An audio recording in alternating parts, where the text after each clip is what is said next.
ও যুবক ভাই, ও মুরব্বী বাবাজিরা, ভালো করে শোনো। আল্লাহ তাআলা তোমাকে আমাকে দুনিয়াতে কেন পাঠিয়েছেন একবারও কি ভেবে দেখেছ? আল্লাহ তাআলা আমাকে তোমাকে দুনিয়াতে পাঠাইছেন আল্লাহ তাআলার ইবাদত করার জন্য। এখন একটু ভেবে দেখো, আমি আর তুমি আল্লাহ এবং তার রাসূলের নিয়মগুলো মেনে চলতেছি কিনা।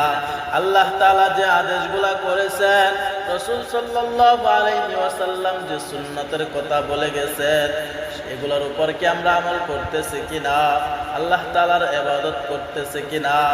ও যুবক ভাই, এই দুনিয়াতে আমরা চিরজীবন থাকবো না, আমরা তো একদিন চলে যাব।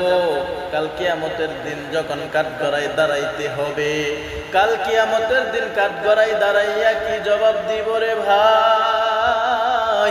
যদি জাহান্নামের খাতার মধ্যে আমাদের নামগুলা লেখা হয়ে যায়, জাহান্নামের ফেরেশতারা